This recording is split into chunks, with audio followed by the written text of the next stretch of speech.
Lei è contento di vivere nel suo paese? Assolutamente. Cosa fa per vivere? Il ramo, la pesca, lavori socialmente utili, comune.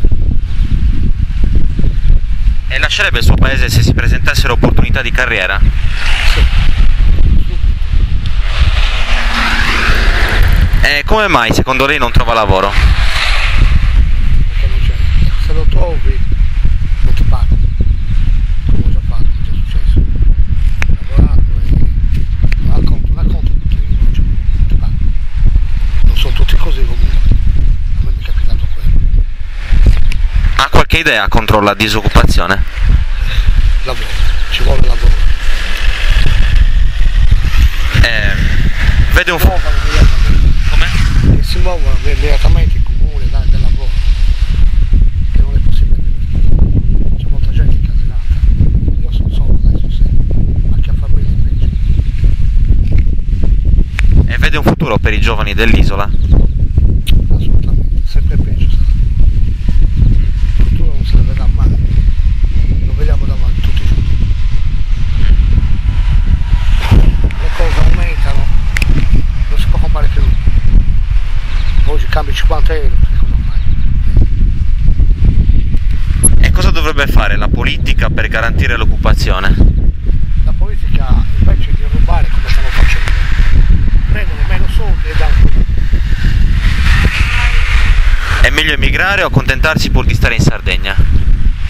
Emigrare anche, non è che anche lì è brutto adesso. In Sardegna se c'è il lavoro si sa fare. Emigrare è difficile anche adesso. E pensa che i sardi siano restii a lasciare la propria terra e lo giudica un atteggiamento positivo oppure no? Ma i sardi la terra non la lasciano. Se vanno, dopo prende messo, dopo qualche anno, vanno e tornano. E secondo lei la delinquenza presente in Sardegna ha qualche correlazione con la mancanza di lavoro? Molto. Cioè, se vanno a rubare perché c'è disperazione. E pensa che a causa della volontà di qualcuno possa essere stata decisa la povertà in Sardegna così da tenere il suo popolo rassegnato e poco cosciente delle sue potenzialità? Non trovo parole su questa domanda. Non è una sua idea? Cioè, non ho capito bene la domanda.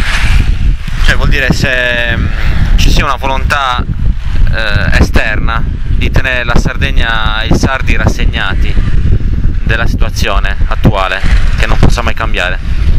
Ma guarda, se tu chiedi, la gente è disperata, non so se si vede che la cosa non si vede. Che sono rassegnati. Rassegnati. Puoi fare quello che vuoi, puoi fare anche 15 ore di lavoro, non vai avanti lo stesso. Tu parla con i pastori specialmente, i pescatori, sono tutti della cacca. Sono tutti Allora, secondo la Dichiarazione Universale dei Diritti Collettivi dei Popoli, ogni collettività umana avente un riferimento comune ad una propria cultura ed una propria tradizione storica, sviluppate su un territorio geograficamente delimitato, costituisce un popolo. Ogni popolo ha il diritto di identificarsi come tale, ogni popolo ha il diritto di affermarsi come nazione. Come mai, secondo lei, alla Sardegna è impedito di esistere come nazione? Non lo so. Qui proprio non ti posso rispondere. Sono ignorante.